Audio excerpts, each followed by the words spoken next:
Jamais sans la grâce, une dévotion matinale qui vous connecte à la pensée de Dieu et vous donne la provision du ciel au quotidien. Bonjour chers amis, chers internautes, chers téléspectateurs, nouvelle journée, nouvelle provision. Bienvenue dans cette toute première dévotion de cette nouvelle semaine. Que Dieu vous bénisse, Père.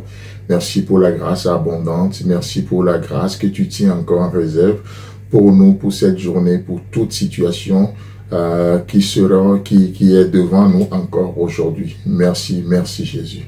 Amen. Alors, chers amis, chers internautes, nous continuons toujours dans cette même pensée qu'on est en train de voir de 1 Samuel qui nous a amené à étayer des choses par rapport à dans Genèse chapitre 11. Vous savez, dans le passage qui nous a amené à discuter de tout ceci, c'est de voir que il est dit que Samuel a pris une pierre et il lui a donné un nom et il l'a posé.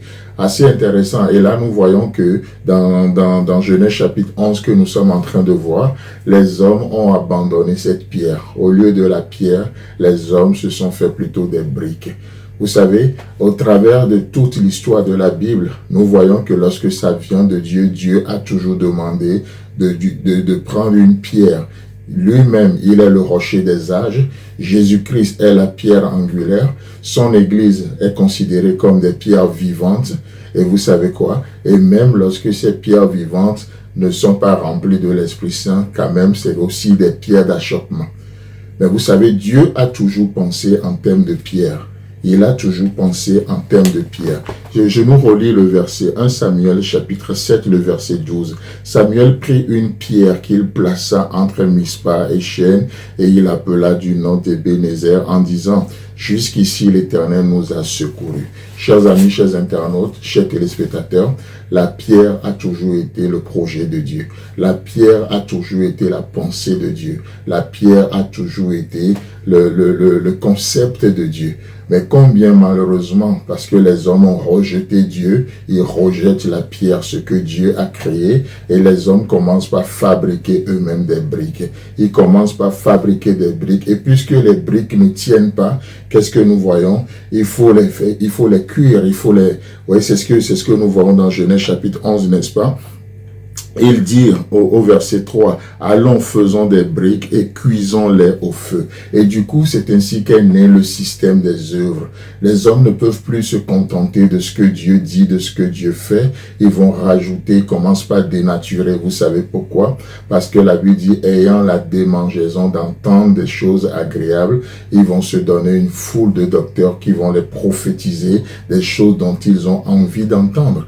Et aujourd'hui, on ne parle plus de pierre, on parle des briques. Et parce qu'on parle des briques, il faut faire asseoir les briques. Alors, il y a un système de feu. Malheureusement, ce feu, c'est un feu dévorant. C'est un feu qui nous épuise. C'est un feu qui épuise les chrétiens aujourd'hui. Et ils sont fatigués. Peut-être vous m'écoutez ce matin, vous avez mis vous-même ou vous avez développé ce système d'œuvre pour atteindre le ciel, pour toucher Dieu. Et aujourd'hui, vous vous fatiguez. Laissez-moi vous dire que Jésus-Christ, il est le même, il a toujours une solution pour vous, il ne vous abandonne pas. C'est pour ça qu'il déclare, venez à moi, vous tous qui êtes fatigués et chargés, je vous donnerai du repos. Le repos lui appartient et il n'y a que lui qui peut le donner. Le repos est une propriété de Jésus, est une propriété de Dieu et il n'y a que Dieu qui peut donner le véritable repos. C'est pour ça qu'il ne nous le vend pas, mais il nous le donne. Je vous donnerai du repos. Recevez mes instructions et vous aurez le repos de vos âmes. Vous ne trouvez pas ça assez intéressant? Chers amis, chers internautes, je crois que c'était la semaine dernière, nous disons une chose, que la seule porte de retour possible à la vie de Dieu, c'est la repentance. Peut-être vous m'écoutez ce matin, vous n'avez jamais donné votre vie à Christ. La seule porte de retour possible à Dieu, c'est la repentance, la conversion. Peut-être vous êtes chrétien, mais vous avez perdu la foi, vous êtes éloigné de Dieu, vous êtes rentré dans tellement de choses. La seule porte qui nous ramène à Dieu, c'est la repentance. C'est la repentance. Voyez-vous?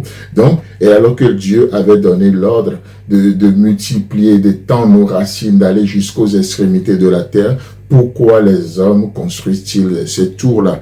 Au verset 4, il dit, allons, bâtissons-nous une ville et une tour dont le sommet touche au ciel, et faisons-nous un nom, afin que nous ne soyons pas dispersés sur la face de toute la terre. Waouh! Donc, c'est un projet qui est contre leur propre épanouissement sans savoir. Oh, chers amis, chers internautes, vous savez, la vie est auprès de Dieu. La vie est auprès de Dieu. Et par sa lumière, nous voyons la lumière. Que Dieu vous bénisse. Jamais sans la grâce, une dévotion matinale qui vous connecte à la pensée de Dieu et vous donne la provision du ciel au quotidien.